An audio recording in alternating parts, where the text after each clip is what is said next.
নমস্কাৰ বন্ধুসকল, আকৌ এবাৰ স্বাগতম জনাইছোঁ মোৰ চেনেললৈ।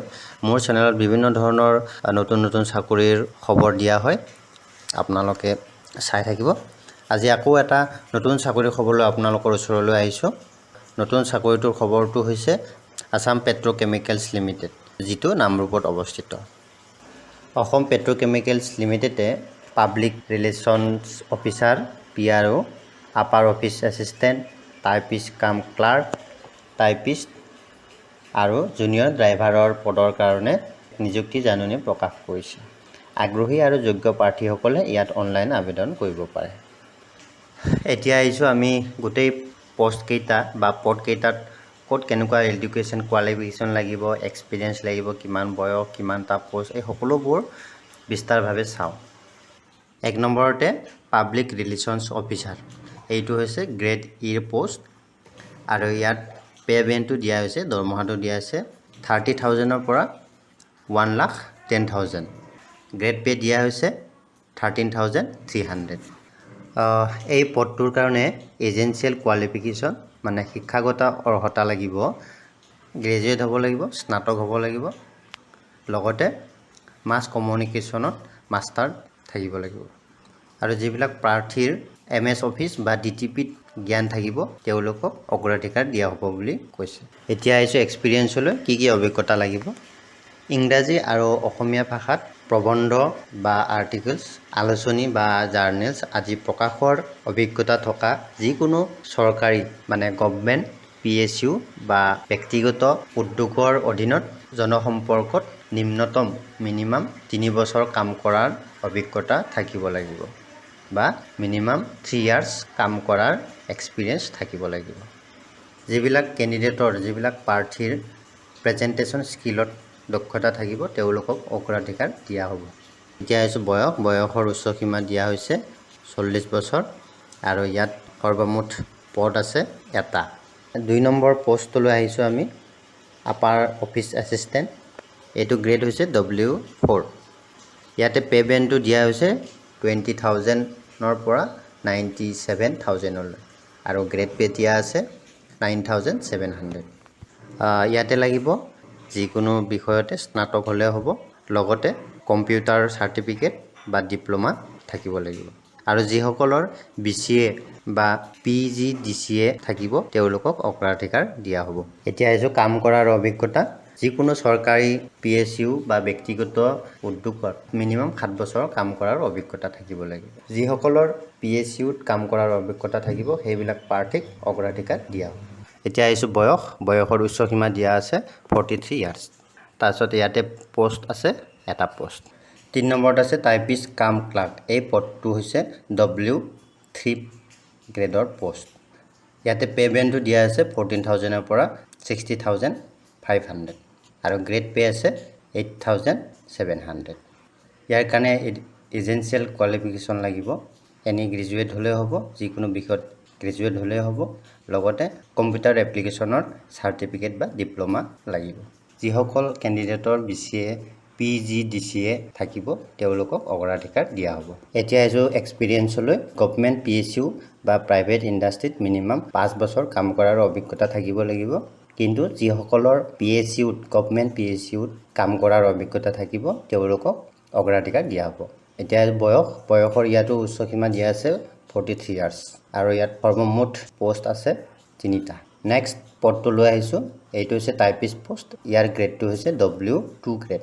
ইয়াতে দৰমহাটো দিছে, পে বেণ্ডটো দিছে মানে 14,000ৰ পৰা 60,500 আৰু গ্ৰেড পে 8,000। কোৱালিফিকেশ্যন লাগিব HSSLC, লগতে কম্পিউটাৰ এপ্লিকেশ্যনত চাৰ্টিফিকেট বা ডিপ্ল'মা থাকিব লাগিব। এক্সপিৰিয়েঞ্চ লাগিব, গভৰ্ণমেণ্ট PSU বা প্ৰাইভেট ইণ্ডাষ্ট্ৰীত মিনিমাম 5 বছৰ কাম কৰা হ'ব লাগিব আৰু যিসকল প্ৰাৰ্থীৰ চৰকাৰী PSUত কাম কৰাৰ অভিজ্ঞতা থাকিব তেওঁলোকক অগ্ৰাধিকাৰ দিয়া হ'ব। এই পদটোৰ কাৰণে বয়সৰ উচ্চ সীমা হৈছে 43 years আৰু এই পদটোৰ কাৰণে টোটেল নাম্বাৰৰ পষ্ট আছে 2টা। শেষত জুনিয়ৰ ড্ৰাইভাৰ পদটোৰ কাৰণে আহিছোঁ, ইয়াতে গ্ৰেডটো দিছে W2(A). এই পদটোৰ কাৰণে পে বেণ্ড মানে দৰমহাটো হৈছে 14,000ৰ পৰা 60,500 আৰু গ্ৰেড পে দিছে 6,400। ইয়াতে লাগিব কোৱালিফিকেশ্যন নন মেট্ৰিক হ'লেও হ'ব, মেট্ৰিক পাছ নকৰা সকলেও এপ্লাই কৰিব পাৰিব। লগতে কিন্তু আপোনাৰ ড্ৰাইভিং লাইচেন্সৰ কমাৰ্চিয়েল ড্ৰাইভিং লাইচেন্স থাকিব লাগিব। এই জুনিয়ৰ ড্ৰাইভাৰ এই পদটোৰ কাৰণে এক্সপিৰিয়েঞ্চ লাগিব। চৰকাৰী PSU বা প্ৰাইভেট উদ্যোগত মিনিমাম 5 বছৰ কাম কৰাৰ অভিজ্ঞতা থাকিব লাগিব। এই পদটোৰ কাৰণেও যিসকল প্ৰাৰ্থীয়ে গভৰ্ণমেণ্ট PSUত কাম কৰাৰ অভিজ্ঞতা থাকিব তেওঁলোকক অগ্ৰাধিকাৰ দিয়া হ'ব। বয়সৰ উচ্চ সীমা ইয়াতো 43 ইয়াৰ্ছ দিছে আৰু ইয়াত সৰ্বমুঠ পদটো আছে 3টা। বন্ধুসকল, এতিয়া আহিছোঁ কিছুমান জেনেৰেল ইনফৰমেশ্যন আৰু ইনষ্ট্ৰাকশ্যন, সেইখিনি আমি গুৰুত্ব সহকাৰে জানিব লাগিব। ভিডিঅ'টো ভালদৰে আপোনালোকে চাই থাকক। কি ইম্পৰ্টেণ্ট ইনষ্ট্ৰাকশ্যন দিছে সেইখিনি জানিবলৈ আমি চেষ্টা কৰোঁ। 1 নম্বৰতে দিছে সকলো অৰ্হতা UGC স্বীকৃত বিশ্ববিদ্যালয়, ডিম বিশ্ববিদ্যালয় বা AICTৰ স্বীকৃত বিভিন্ন ধৰণৰ ইনষ্টিটিউশ্যন বা গভৰ্ণমেণ্ট বৰ্ডৰ পৰা অনুমোদিত হ'ব লাগিব। 2 নম্বৰত আছে বয়সৰ সীমা, এজ লিমিট আৰু এক্সপিৰিয়েঞ্চ বা অৰ্হতা সেইখিনি 2021 চনৰ 1 জানুৱাৰীলৈকেহে ধৰিব, তাৰ পিছৰ পৰা নধৰিব।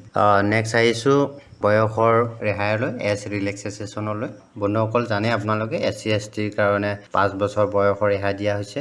OBC MOBCৰ কাৰণে 3 বছৰ ৰেহাই দিয়া হৈছে। আৰু এটা ইম্পৰ্টেণ্ট ইনষ্ট্ৰাকশ্যন দিছে মেনেজমেণ্টৰ প্ৰয়োজন অনুসৰি পদৰ সংখ্যা বৃদ্ধি বা হ্ৰাস কৰাৰ অধিকাৰ কোম্পানীটোৰ নিজৰ হাতত থাকিব। আৰু এটা ইম্পৰ্টেণ্ট নটিচ হৈছে প্লেচ অফ ৱৰ্ক, কামৰ স্থান। কোম্পানীয়ে তেওঁলোকৰ সুবিধা অনুসৰি যিকোনো ঠাইতে আপোনালোকক পষ্টিং দিব পাৰে, তেওঁলোকৰ সুবিধা অনুসৰি যিকোনো ঠাইলৈ স্থানান্তৰ কৰিব পাৰে। আৰু এটা বৰ ইয়াত ডাঙৰ এটা জেনেৰেল ইনফৰমেশ্যন দিছে, তেওঁলোকে যিসকল প্ৰাৰ্থী বা যিসকল আবেদনকাৰী অসমৰ স্থায়ী বাসিন্দা তেওঁলোকেহে এই পদবিলাকৰ কাৰণে আবেদন কৰিব পাৰিব। আৰু অৱশেষত আমি এটা গুৰুত্বপূৰ্ণ ইনফৰমেশ্যনলৈ আহিছোঁ, সেইটো হৈছে আগ্ৰহী প্ৰাৰ্থীসকলে কোম্পানীটোৰ ৱেবছাইটৰ জৰিয়তে অনলাইন আবেদন কৰিব পাৰে। আৰু তেওঁলোকৰ ৱেবছাইটটো হৈছে www.assampetrochemicals.co.in। আৰু এপ্লাই কৰাৰ সময়সীমা দিছে 2021 চনৰ 29 জুনৰ পৰা 2021 চনৰ 19 জুলাইৰ ৰাতি 12 বজালৈ। আবেদন কৰাৰ সময়ত আপোনালোকৰ প্ৰমাণ পত্ৰবিলাক সকলোবিলাকতে চেল্ফ এটেষ্টেড কৰি অনলাইন যোগে আপলোড কৰিব লাগিব। আৰু এটা জেনেৰেল ইনফৰমেশ্যন দিছে যিকোনো ডাক বিলম্বৰ বাবে কোম্পানী দায়বদ্ধ নহ'ব, মানে যিকোনো পোষ্টেল বিলম্বৰ বাবে কোম্পানী দায়বদ্ধ নহ'ব।